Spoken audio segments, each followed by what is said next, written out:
Quel est le meilleur derby? Let's go! Alors Yasser, on commence avec Galatasaray et Fenerbahçe, le fou derby turc face au derby romain entre la Lazio et l'AS Roma. Moi, je pense que ça va être le derby du coup turc, le derby turc Galatasaray Fenerbahçe. C'est exceptionnel, vraiment, même une semaine, 2 semaines avant, le type d'ambiance qu'il y a dans le terrain, c'est tellement chaud. Là, la concurrence de fou. Puis en plus, en général, la plupart du temps, en plus, ils jouent du coup le titre, donc c'est exceptionnel. Non, pour moi. Non, le derby romain, c'est quelque chose. Mais c'est vraiment quelque chose d'exceptionnel. Ça joue dans le même stade, Oui. Il y a vraiment quelque chose, une atmosphère particulière. Je sais qu'il y a vraiment une grosse haine entre les supporters. C'est pas comparable avec ce qu'il y a en Turquie, tant ça prend des proportions, des fois même des proportions qu'on tolère absolument pas, parce que des fois il y a même des morts, etc.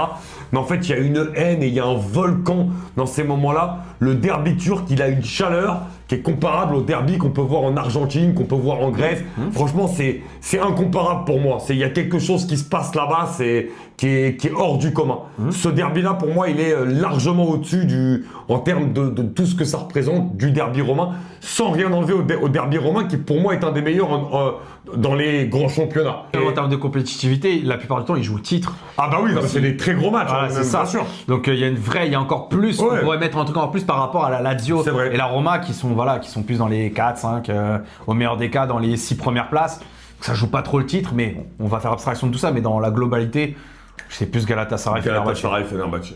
Le derby de Belgrade entre l'Étoile Rouge et le Partizan, ou le derby grec d'Athènes entre le Panathinaïkos et l'Olympiakos. Et là, Yasser, je t'avoue que je ne sais pas du tout quoi répondre. C'est deux des derbys les plus chauds au monde entier.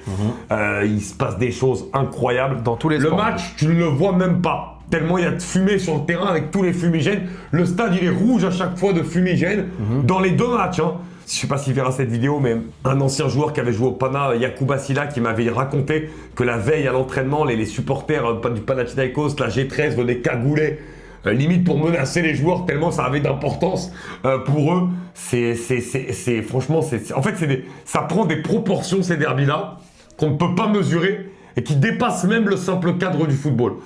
Et c'est très chaud entre les deux. Je sais pas qui tu vas choisir. Bah, même moi non plus, parce qu'après, moi aussi, j'embrasse mon très cher ami Sidney Govou, qui est venu déjà plusieurs fois aussi sur notre émission, qui a joué aussi au Panathinaikos, et qui m'avait raconté aussi pas mal, enfin, le derby aussi, qui était un derby très très chaud. C'est chaud de choisir parce que le Partizan Belgrade, et l'Étoile Rouge. Et puis, en plus, ces équipes-là, c'est sur les deux, c'est dans tous les sports. Ah ouais. Enfin, c'est vraiment dans tout, on pourrait vraiment dans tous les sports, c'est ultra chaud. Je dirais peut-être le derby serbe. Le derby serbe, pour moi, c'est